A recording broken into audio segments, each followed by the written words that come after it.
In the midst of the pandemic, at night, while her kids were sleeping, Shelby Van Pelt began writing. She imagined an octopus named Marcellus, inspired by a video of a wily aquarium escape artist. She added a human character, an older woman, kind-hearted, independent, very tidy. Someone remarkably like her cherished grandmother, Anna.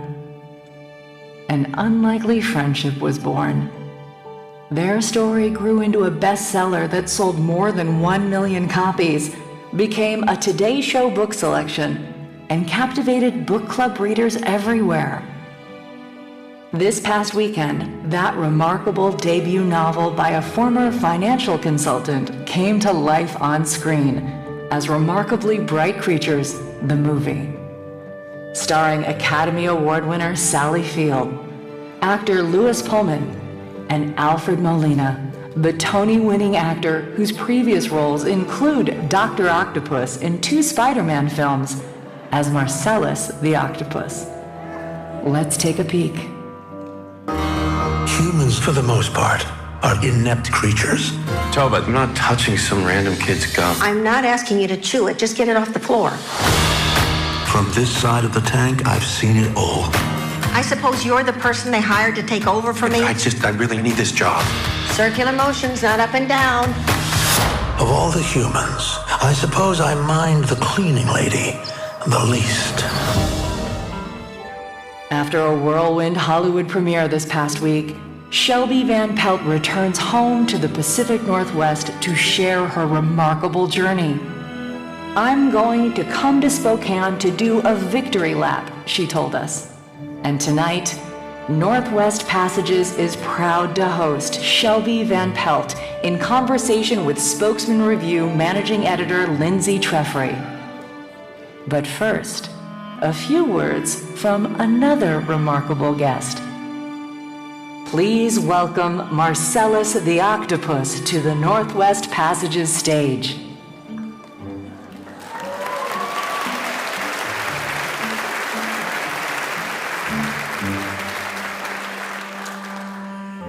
Day 1299 of my captivity. Darkness suits me. Each evening I await the click of the overhead lights, leaving only the glow from the main tank. Not perfect, but close enough. Almost darkness, like the middle bottom of the sea. I lived there before I was captured and imprisoned. I cannot remember, yet I can still taste the untamed currents of the cold, open water. Darkness runs through my blood. Who am I, you may ask? My name is Marcellus, but most humans do not call me that. Typically, they call me that guy. For example, look at that guy. There he is. You can just see his tentacles behind the rock. I'm a giant Pacific octopus. I know this from the plaque on the wall beside my enclosure. I know what you're thinking. Yes, I can read. I can do many things that you would not expect. The plaque states other facts: my size, preferred diet, and where I might live were I not a prisoner here. It mentions my intellectual prowess and penchant for cleverness, which for some reason seems a surprise to humans. Octopuses are remarkably bright creatures, it says. It warns the humans of my camouflage, tells them to take extra care in looking for me in case I have disguised myself to match the sand. The plaque does not state that I'm named Marcellus, but the human called Terry, the one who runs this aquarium, sometimes shares this with the visitors who gather near my tank. See him back there? His name's Marcellus. He's a special guy. A special guy, indeed.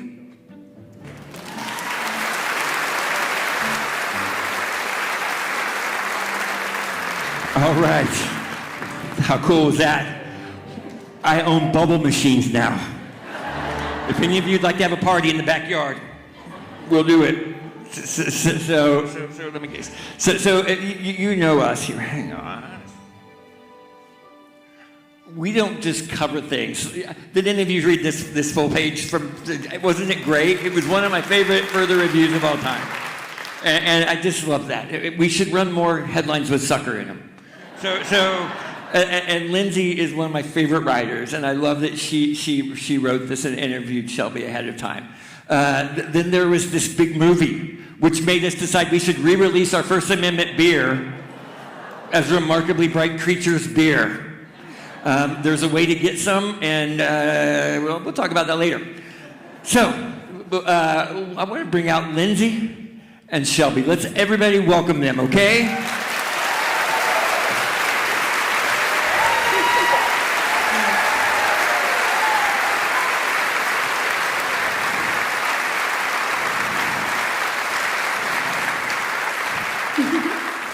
Hi, Shelby. Thank you for joining us. Hi, everyone.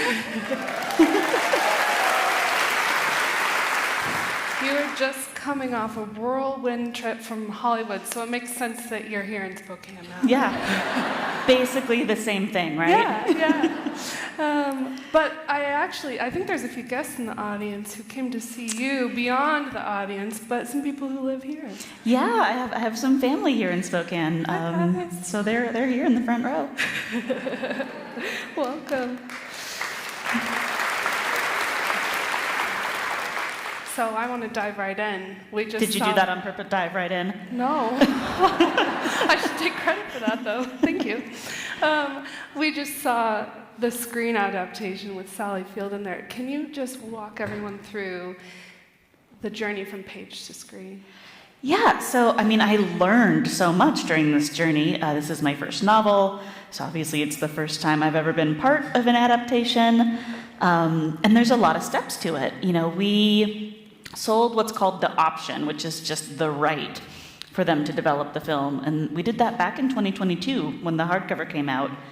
But if you look at, any kind of bestseller list, New York Times list, go to Barnes & Noble. Do you guys have Barnes & Noble? No. Yeah. You have Auntie's Bookshop, too. Oh, yeah. Great bookshop. If you go to any bookshop and look at their bestsellers, all of those books have probably been optioned. That is very, very common. But to actually get a movie made is much, much harder. So we sold the option. That was exciting, but I was kind of like, okay, this is probably not going to go anywhere. And then, there was the writer's strike that took out kind of a year out of the process, so a lot of time was going by. And finally, in 2024, in the summer, we got word that Netflix wanted to finance it with an itty-bitty budget. I think it was $25 million, which sounds like a lot of money, but is not a lot of money in Hollywood. And so it was sort of this scrappy film that started coming together. But we did have Sally Field on board from the beginning. She actually put herself on board. She read the book and loved it and wanted to be a part of it. Wow.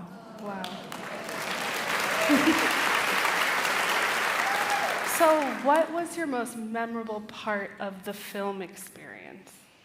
Oh, gosh. So I have a cameo in the film. If anyone has watched it, it's in the bar scene. Can you guys raise your hands if you've seen it? Oh, yeah, good.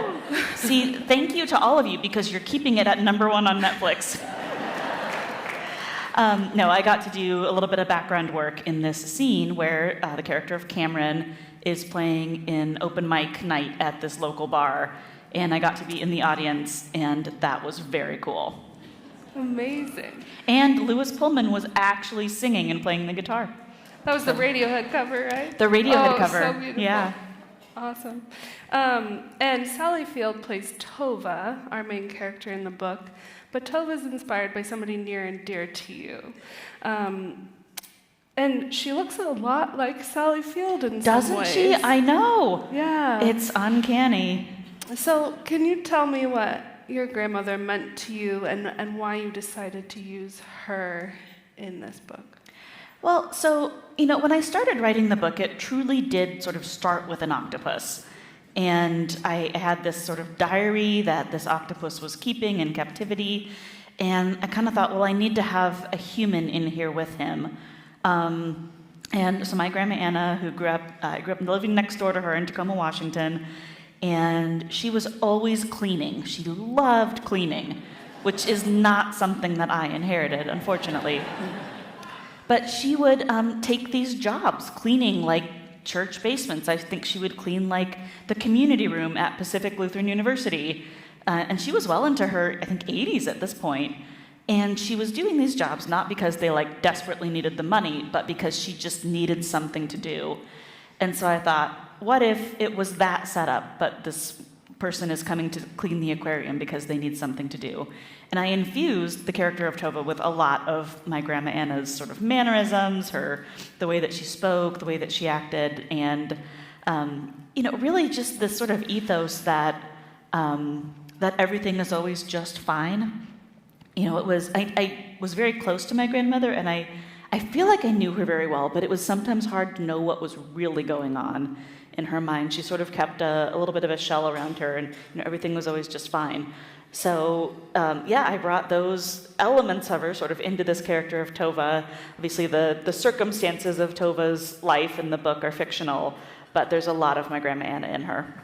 Yeah, and you said you worked with hair, makeup, and costuming on the film to supply some photos. I think they just showed up there of Grandma Anna to get kind of the style for Sally Field. So Olivia Newman is the director of the film.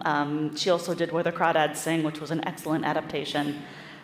She and I talked quite a bit before they started filming, and one of the things that she asked me to do was to send some photos of my Grandma Anna so that they could sort of get the look right.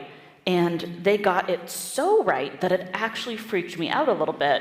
When I went on set for the first time and saw Sally Field dressed as Tova, it was like seeing a ghost of my grandmother, in a good way.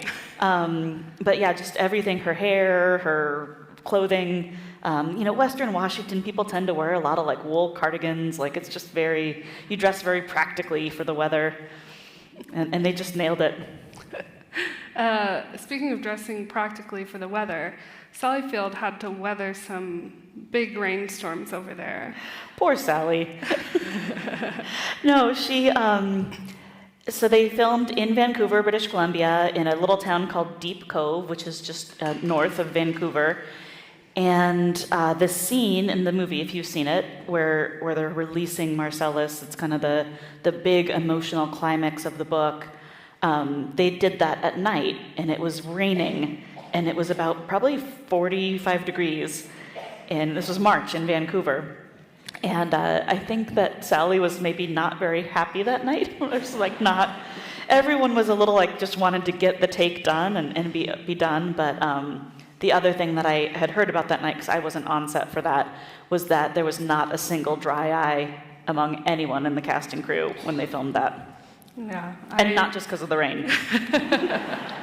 I was bawling on my couch watching that particular scene. I've cried every time. You would think I'd be immune to it by now. I am not.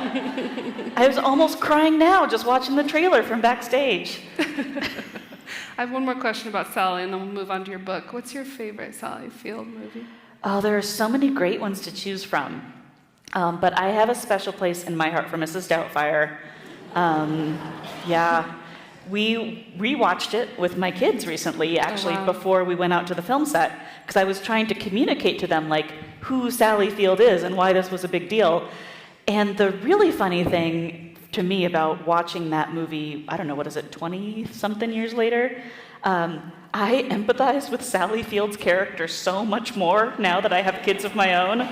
I remember watching it as a kid and being like, well, why is she so, like, uptight, like, whatever. And now I'm like, he brought a whole zoo into their house. I would have lost my mind.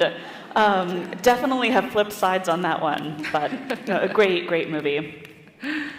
So you grew up here in Washington State. You mentioned you grew up in Tacoma. What kind of reader were you when you were a kid? Oh, gosh. I was a volume reader. And so I read through all of the Sweet Valley High and the Babysitter's Club, and I would go to the library that was by my house and like just check out every single book that they had in these series. And this was back. Have you heard that they're bringing the Book It program back? Yes. The thing where you got a free pizza. Right? So I took this very seriously as a child, and I would get my numbers in as many times, because I think they would let you like repeat it over and over. So like, 30 bucks, free pizza, bam, cash in. But no, I spent a lot of time reading. It's funny, I wasn't really into like the fantasy when I talked to my husband, who's the same age as me, we have very different childhoods through reading. He was very into like Lord of the Rings, and I was like, I didn't read that until I was in my 20s. I was all about the Wakefield twins as a reader. And some things that came from your childhood too that inspired this book was your time at Point Defiance Zoo and Aquarium. Yeah, so the fictional aquarium is sort of reminds me of the old aquarium at Point Defiance Zoo in Tacoma. They have a really new, nice one now. I was just there actually last week. We did an event there. But the old cement one that was kind of dirty and gross was, I spent so much time there as a kid. I went to zoo camp. Both of my grandparents would take all of us cousins to the zoo. That was sort of now that I'm like, that was just a way to kill a day, wasn't it? To just, they just needed something to get our energy out. But no, I always loved going in there, even though it kind of smelled funny. And if you would have told me I would write a book about a place like that someday, that would have seemed very weird to me as a child.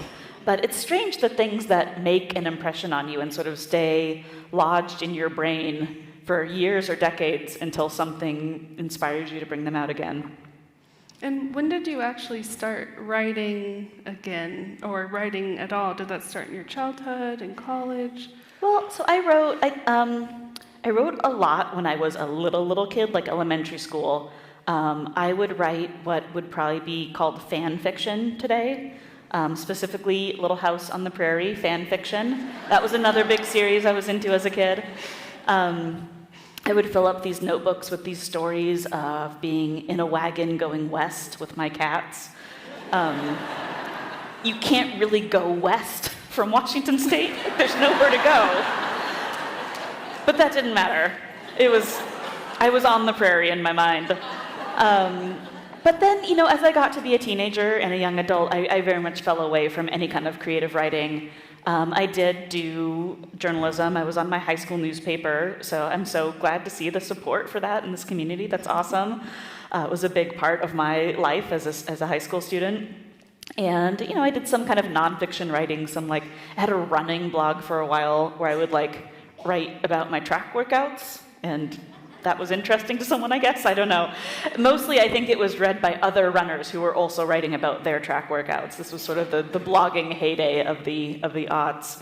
But yeah, I really did not try writing fiction again until I was in my 30s, had sort of burned out on this other career, and was trying to figure out what I really wanted to do with my life. And I think, thought back to I loved being on school newspaper.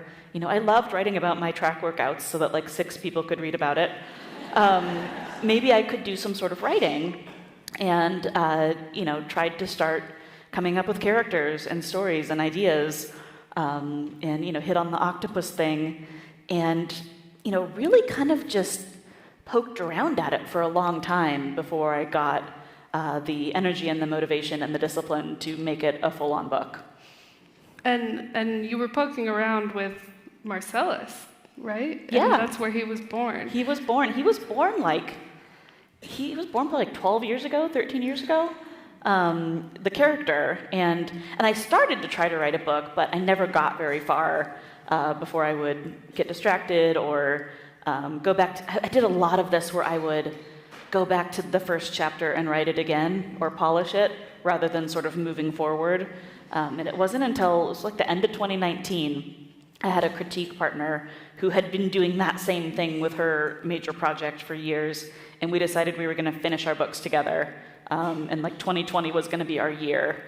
And but we did that. We did it in 2020, so yeah. Yeah. And your novel is a story of an unlikely friendship, but it's also a mystery at the heart of this story. But before I ask you, Shelby, I'd like to invite Marcellus back up to join us. He's going to give us a few clues about your writing here.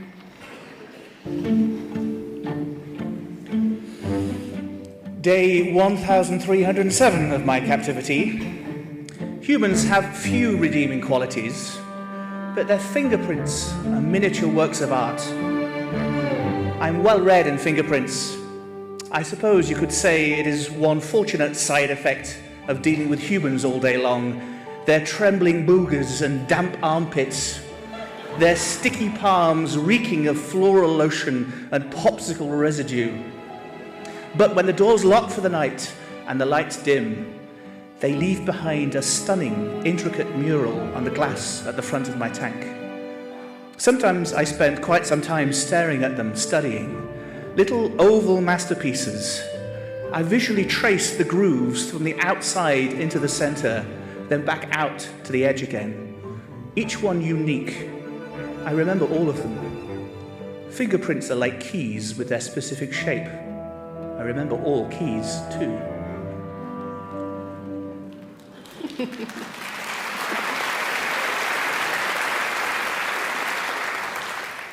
Can you tell us about this scene? Well, so that was actually one of the first Marcellus scenes that I ever wrote, when I was just trying to get my head around what this character was, and just thinking of his circumstances. I'm like, okay, he's trapped in an aquarium all day, he's behind glass, what does that look like? And I just started picturing, like, well, it'd be fingerprints. And I'm like, well, what if he thought that they were, like, really beautiful rather than being just, like, gross? And so I'd written that really, really early on, but the thing that's on the end with the keys obviously came in a little bit later when I started getting the mystery in the book and when I started to really understand what my plot was, because for a long time I did not have a good understanding of what my plot was. I don't think I actually had a good understanding of that until the revision, like after it was done. Rob, I have a question for you. Do you have a mic over there? No. Thank you. So there's one part of your book that mentions Spokane with the nitwits. And Rob, did you have a question about that? Yeah, I'm tired of authors making fun of our town. It's Spokane, not Spokane. So give us a break, please. You see how much we love you. We turned out. I made a music video for you. So please be nice next time. No, I don't think there was any hate there, but it was a very interesting commentary among... I'd like to weigh in again. Oh, he wasn't done. No, I'll let you go. I'll let you finish. I'll let you finish. So why Spokane? Is that what we want to know? Well, I think when I was young and I grew up in Tacoma, and like I traveled a lot around Western Washington and a little bit into Eastern Washington, but I just remember how far away Spokane seemed. Like it might as well have been on another planet. It seemed so far away. And so I think I was just trying to think of like a realistic place that someone would move from Western Washington that was far enough away that it was a big deal. Like you're probably not going to see, you're going to have to make an effort to see these people if you want. And I think I was just tapping into like Idaho, forget it. Like that didn't even exist in my world. Spokane was probably like the edge of my consciousness as a kid. Well, now that your family's moved here, have you been able to spend much time here? And a little bit, yeah. And you know what? It's fantastic. Hey, it was 80 degrees and sunny today. So the weather, better than Western Washington for sure. We spend a lot of time in Northwest Montana, which is not too far from here. And it's been just great to experience like this part of the Northwest a little bit more. Any favorite haunts yet, or still learning the area? Here in Spokane? Yeah. Oh gosh, what's the pizza place we went to? Perry Street Pizza. My kids really liked that, yeah. We had a yummy lunch today at a trout bar. Steelhead bar. Thank you. Yes. Trout bar. You know your sea animals. Yeah. Sea animals. But actually, there was a big debate at lunch as to whether they are trout or salmon, and I don't think we solved that debate. So, anyway, a lot of great restaurants here. Obviously, Auntie's Bookstore is just iconic. One of my favorite bookstores that I've been in, and I've been in a lot. So you've sold over 1 million copies, and I think some of you know, if you're readers of the Spokesman-Review, that Spokane County Library, its top reads for the past 2 years, its top 5 reads have been Remarkably Bright Creatures. But it's also a really popular book among book clubs. Are there any people here tonight who read this book as part of book clubs? Oh Yeah. my gosh. Like most of you, yeah. That is nuts. So what has surprised you most about the journey of this book after seeing reception like this? Well, I mean, I think book clubs are amazing. That has been one of my favorite parts of this journey, is getting to go into people's living rooms or even like on Zoom, connecting with these groups of people who are getting together to talk about a book and prioritizing that in their life. I feel like book clubs have seen kind of a resurgence during the pandemic via, Zoom or online, but then even more so in the wake of it when people really just like missed being able to get together. And I think book clubs are so powerful and so kind of underrated.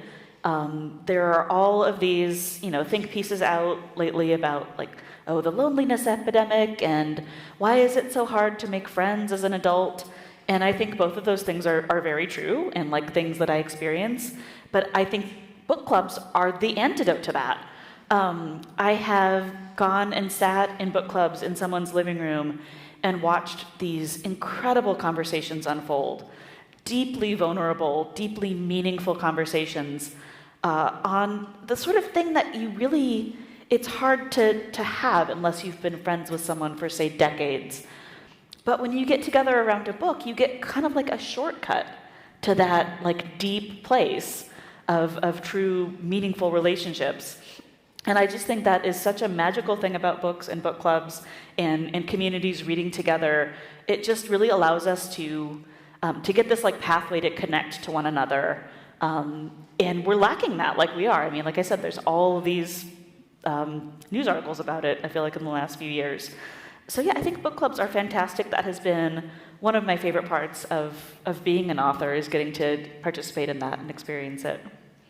And the magic of this book club here, we just hosted Eileen Garvin at our last event. She's so wonderful, isn't she? Is. Oh my gosh.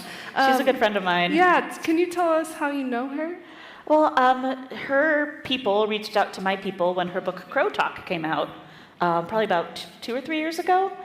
She lives down in Oregon, and she wrote this wonderful book about a woman who goes up into the mountains along the Columbia River for solitude after going through some difficult life things. And she kind of ends up in community with the crows that live up there. And they are sentient. They're not narrating in the way that Marcellus is narrating, but it's sort of a similar vibe of a story about the power of how connections with animals can be so much more meaningful than we might think initially. And she asked me if I would write a little, thing for the cover, a little blurb, and I loved the book, so I did. And then we've just kept in touch. And when I went to do an event at Powell's down in Portland, when my paperback came out, she came and did this for me, the moderation. So, yeah, she's just wonderful. And she plays the ukulele, apparently. She and her husband are in like a ukulele band, which I just think is so awesome. I'm like, you know what? Like, we all should have a hobby like that. When she was here, during the audience Q&A, I stole a little bit of her time to ask a question, to ask her, what would you ask Shelby Van Pelt? Ooh, okay. And she wanted to know what your writing space looks like. Oh, my head space or my physical space? Well, that's a great question. If anybody's there that was there could clarify. I think she meant physical space. Well, they're both a mess. No, so I have in my house, we did not buy our current house with having a home office in mind. But we're there, and we're going to be there for a while, so we've made do. But I have this tiny little room that's my home office that I share with my husband, and I have my little corner, and it's so overstuffed and overflowing with books and little octopus knickknacks, and all of the people bring me such cool stuff at book events, and they have them all kind of lined up behind me. And it's a great place to write. It has a window that looks out on the front yard, and I have to just look past my husband's side of the office because he is a piler. Oh, no. There is a scene in Remarkably Bright Creatures where Tova is annoyed at her late husband because he was a piler. And I took that directly from real life because I have also married a piler. And sometimes the best I can do is to get him to just neaten the piles. But I just have to kind of look past it when I'm writing. I also do a lot of writing in I love my library is a great place to write. I have kind of my table there that I like. Coffee shops, a lot when I was writing the beginning of Remarkably Bright Creatures. But now I find myself almost too much activity. I need it to be a little bit quieter than like a Starbucks on a busy afternoon. But yeah, I long for the day when I can have a big spacious office to myself. But I think we're stuck where we are for a little while. Kind of a random question, but we know Marcellus has 3 hearts, among some other crazy facts. I was wondering what the most insane fact about octopuses you learned while you were doing your research for this book. Oh, there's a lot of them. I am great fun at parties because I can just spout these things. Okay, my favorite octopus fact, this is going to be a long-winded answer. So they have 9 brains. They have kind of like a central coordinating brain, and then each arm has its own brain. They don't have like a central nervous system brain like we do. They're just spread out among their whole body. And if you've seen, there's a meme that goes around, sometimes it's on t-shirts or postcards, of the multitasking octopus, where it's got 8 different books that it's reading at once, or there's a cute one where it's like the chef octopus in the kitchen, and it's got one arm like stirring the sauce, and one arm pouring the wine, and one arm setting the table. They're able to use 8 arms to do 8 different tasks. And my favorite octopus fact is that is actually rooted, that's true. Each arm can specialize in things and can move independently, has its own brain to work independently. And so it's crazy if you've ever interacted with an octopus, their arms are they're not coordinated. It's almost like 8 different little organisms connected by the center. It's crazy. So I want to know, after this whirlwind, what's next for you? Well, I go home tomorrow, which will be nice because I've been on this Netflix press tour for the last 2 weeks, and I think my kids miss me, so that'll be good to be home. I really need to get back into writing my next book. I've kind of put it aside while I've been doing all this movie press. It's not quite done yet. It's like halfway maybe. But I have a deadline. It's due later this year, so I have to get it done. Can you tell us a little bit about it? I can tell you a tiny bit about it. Okay. But as I mentioned earlier, I'm pretty bad at plotting, so I don't want to say too much because it's all probably going to change at this point. We won't hold you to it. But it's a messy family, a family that looks a lot more like my core family, which is a little bit makes me nervous because it's a mom and a dad and 2 kids, and there is an animal involved, but it's not an octopus, and it's a different treatment of the animal. It's not like a point of view. It's more of just the animal sort of inspires the journey that this family goes on. And they've just been so much fun to write because they're such a disaster. And it's really fun sort of letting them do things that sometimes I wanted, when you have this like voice and you just want to scream and like act terribly, but you can't because you live in a society. But your characters in the book can do that. So it's been a lot of fun. I'm really excited about it and excited to get back into it. I'm excited that there's an animal in the next one, and I'm not going to speculate, but you are a cat lover. Why does everyone think it's a cat? I said I wasn't speculating. Can you tell us about your cats? It's a cat.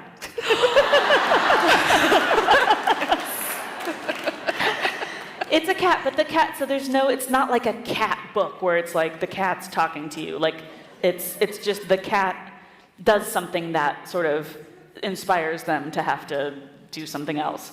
And the cat's kind of a jerk. It's not like it's a nice cat, but he's kind of a jerk.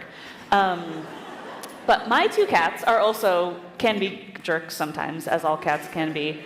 Yeah, we have backyard kittens that we got in Atlanta when we lived there. There was a feral colony in our neighborhood, and my neighbor and I were trying to trap them and fix them so that we wouldn't keep having litters of kittens, but we did have a litter of kittens one summer, and so we snagged 2 of the cats, and my husband wasn't home at the time. And we actually already had 2 other cats that were older and like kind of at the end of their life. And so he comes home from this business trip, and I'm just like, there are kittens in the bathroom, so don't go in there, and we're just fostering them until we can find a home. And they, spoiler alert, never left. And this is going to be my final question, because I know there are a number of people out here who want to ask you questions as well. But what message would you like readers to take away from your book? Well, I think it's a very hopeful story. So at the very end of the book, Marcellus says something like, humans, gosh, I'm going to misquote it. Typically, you are dull and blundering. No, he doesn't say exactly that. But occasionally, you can be remarkably bright creatures. And I love that line. I was so thrilled when I figured out how to puzzle that together. These are the magic moments when you're writing a book, when these things just seem to click into place, and you didn't plan it that way, but it works.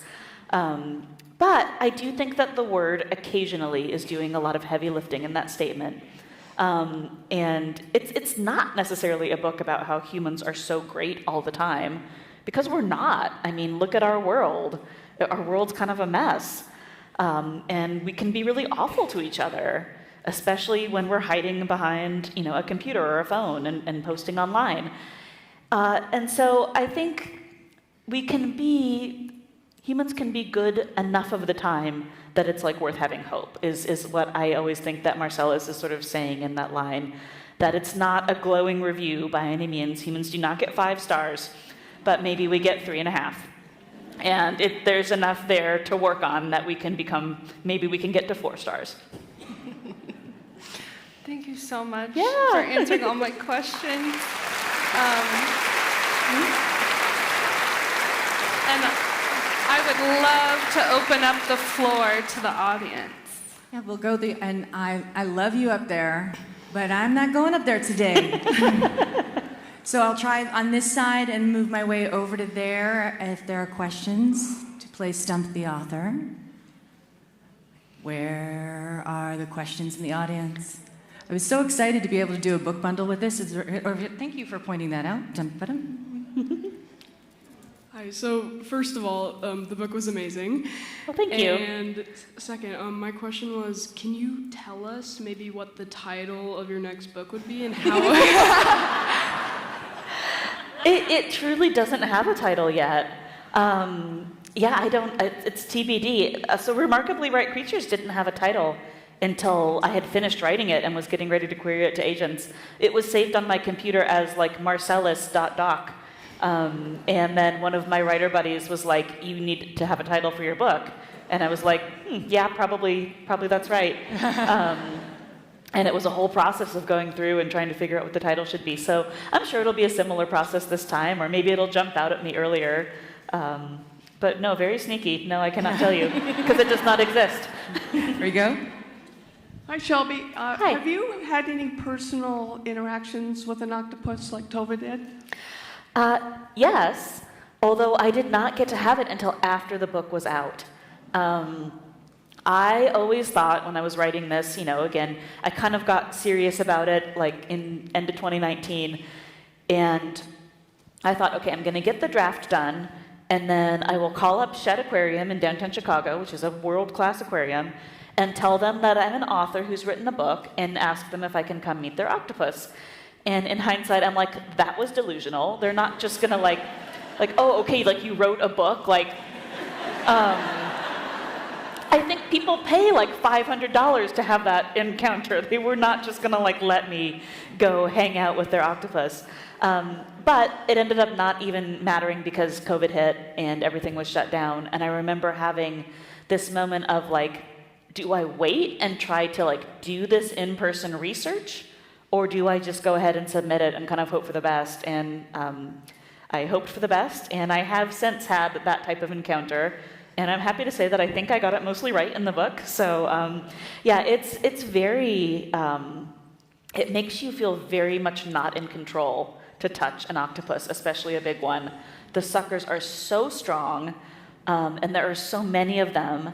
And the arms, like, again, because they have a brain in each arm, you kind of like don't know which arm is coming or going, and it's very like dizzying, but a very cool experience.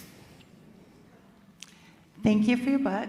Yeah. Can you speak a little to from the time you were sort of writing the book until you actually felt that you could actually get published, or kind of what that maybe looked like a little bit?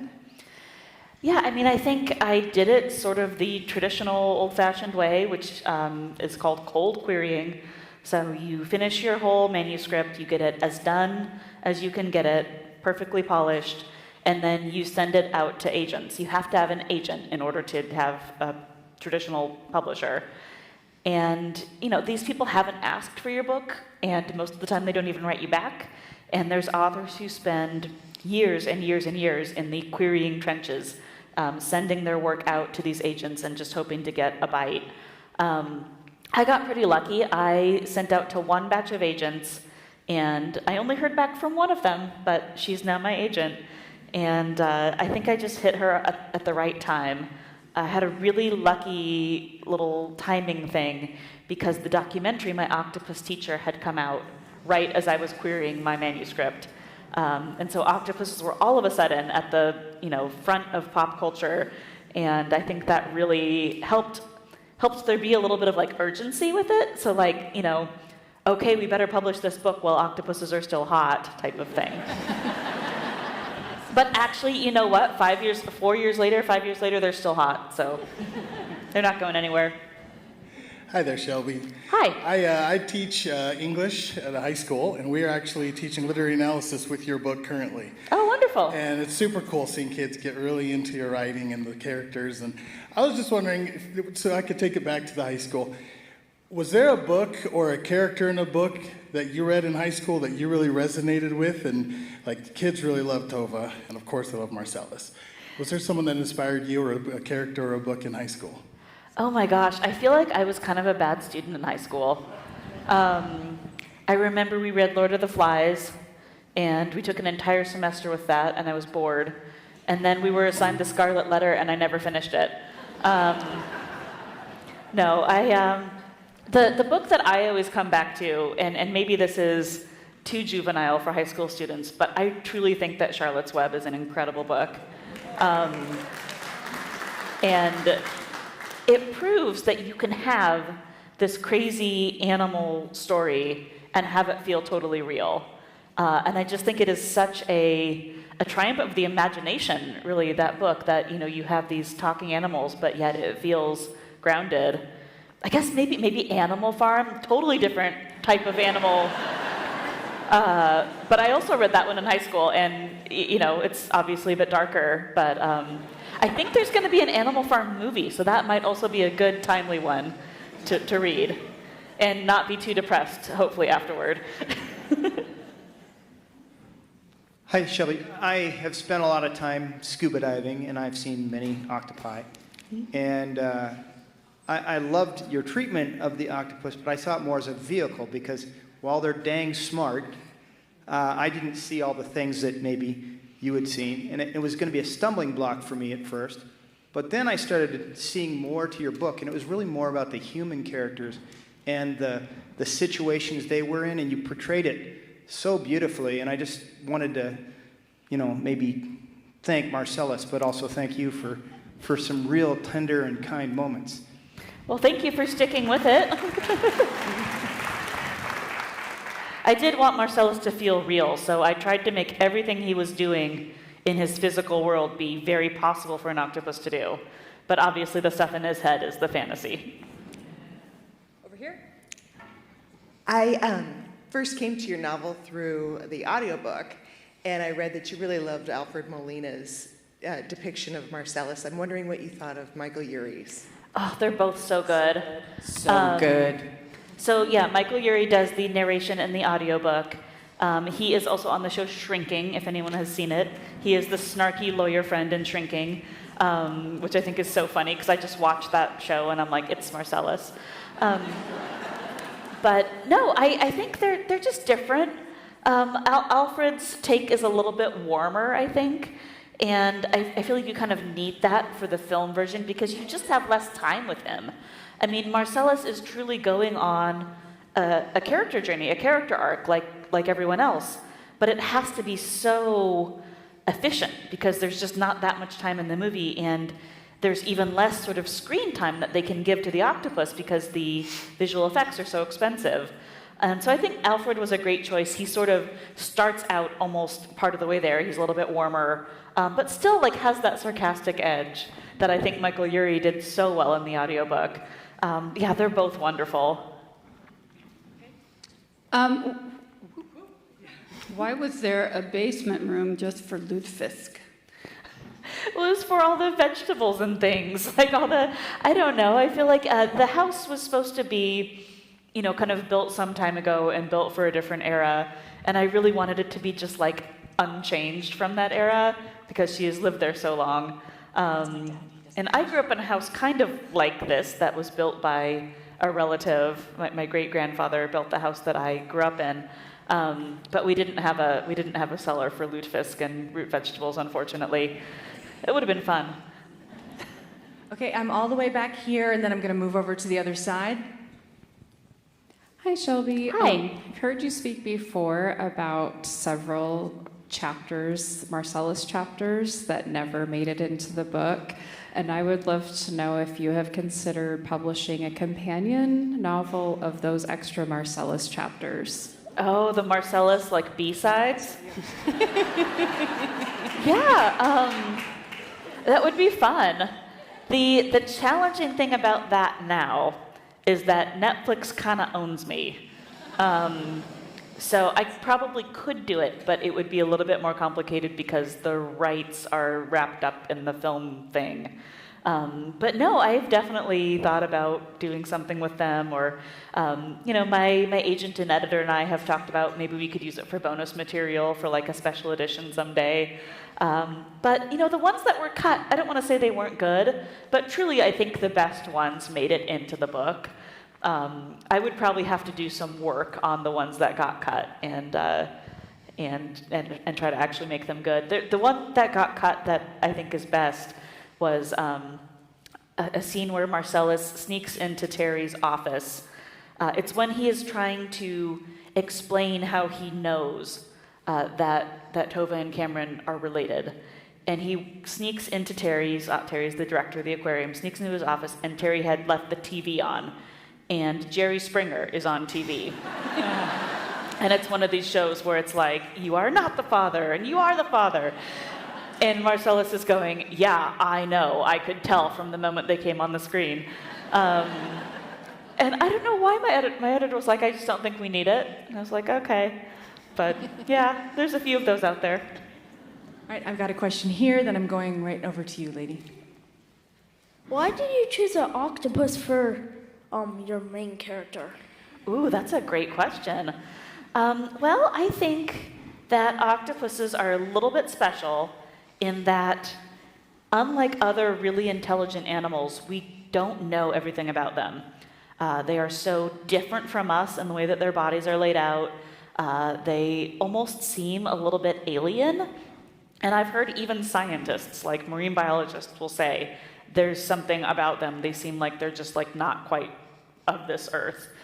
And so I think anytime you have the mystery of that or the unknown, there's a lot of room to be creative and say, okay, I'm going to give him a voice.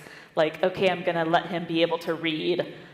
We don't know that octopuses can read, but we don't know that they can't read. So there's some freedom there that I think I would not have had if I had chosen another animal. Right here. Can you share with us who your favorite author is currently? Oh, gosh. God, there's so many good books out right now. I love everything that Annie Hartnett writes. And her latest book just came out in paperback. It's called The Road to Tender Hearts. And it has an animal. All of our books, my books and her books are like the animal books. But The Road to Tender Hearts is a hilarious book about really hard, heavy topics. And it has a cat named Pancakes who can predict death, is one of the narrators of the book. I just think she very audaciously takes on this incredibly heavy material and is just so funny about it. Hi, Shelby. Hi. You made me cry like hundreds of times. Thank you. What is one book that you can recall or like movie that changed you in a way that you feel like is like a comfort or that kind of broke you but in a good way? Ooh, well, so the first book that I remember reading, and I also like reading it for craft or reading it and really appreciating the craft of writing, John Irving is that author for me. I think I took a break from reading for pleasure during college and the years after when I was working really long hours and just didn't have time to read. And I remember being sort of in my mid-20s and wanting to come back to reading and reading A Prayer for Owen Meaney and just being like, how does he do that? How does he make these characters seem so incredibly real? Like, I can hear them, I can see them. How does he have the same 26 letters of the alphabet that I have, and he can take it and make this? And I think that was probably, in hindsight, the first inkling where I had I want to try that someday.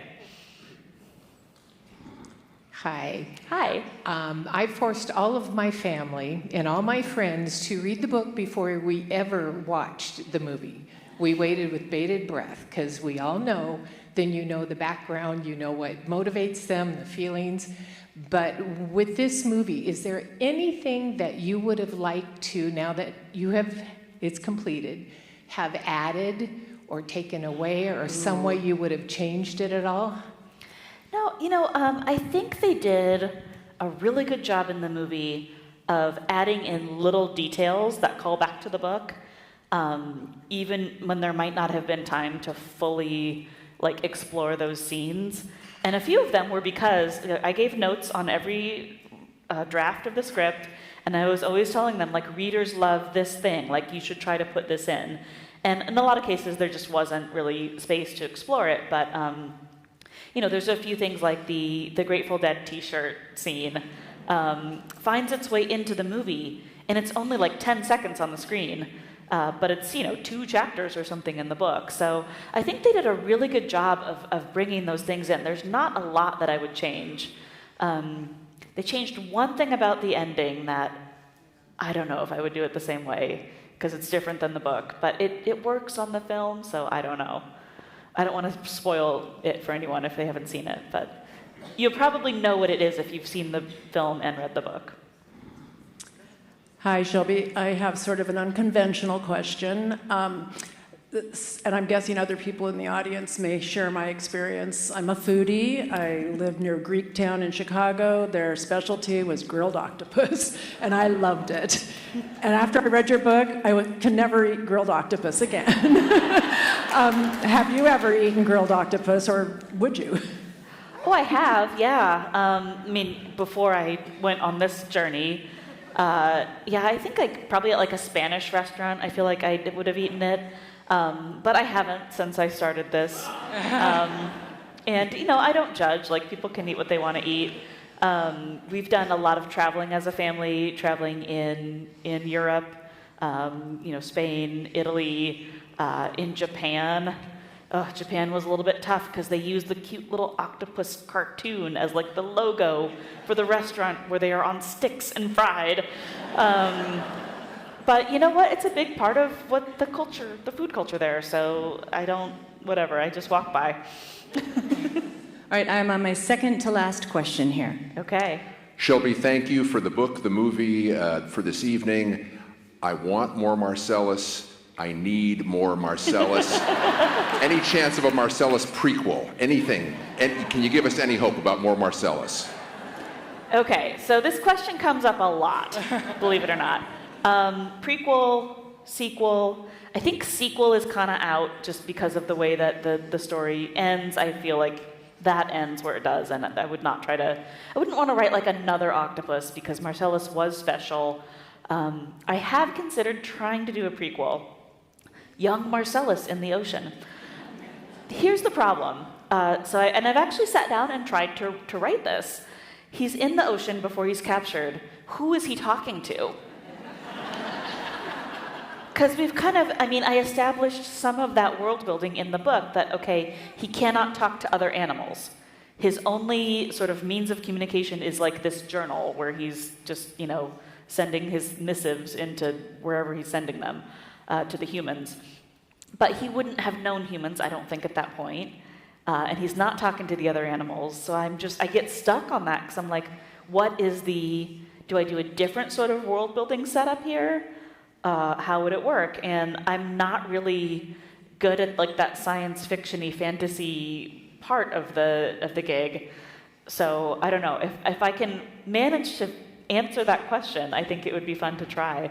But I always get stuck there. Hi there. Hi. I'm here with my book club. Wonderful. Yay. Thank you so much for writing a beautiful book. I'm from Sweden, and I loved, obviously, Tova's Swedish heritage. Yeah. What inspired you to throw that into the book? Definitely my Swedish heritage, my grandmother's Swedish heritage. I grew up with all of the little wooden Dala horses in our house. I still have several of my great-grandmother's Dala horses that she brought over from Sweden. And I loved... I don't know if you've seen the film yet, but they did a really beautiful job with that treatment in the film. And I was so happy. That was another, an example of the little things that they brought from the book and just really beautifully did on screen. My grandma Anna was very Swedish, not only in, just having all of the Dala horses and such around the house, but, I feel like there's sort of a personality to it or an ethic and ethos. And I feel like, her whole family on that side sort of embodied this. I remember my editor sort of called into question. There's a small scene in the book where Tova and her brother sort of fall out of one another's lives. And then he passes away and she hasn't talked to him in a while. And I remember my editor saying, well, shouldn't they have had a big blowout fight? Isn't that what would inspire something like this? And I said, absolutely not. That's not how it works in these families. You just sort of, everyone is keeping to themselves, and you kind of don't talk for a while, and then you don't talk for a longer while, and then there you are. And I had to kind of explain that because I had seen it happen, in my family, in other families like mine, and I really wanted to capture that dynamic in the book.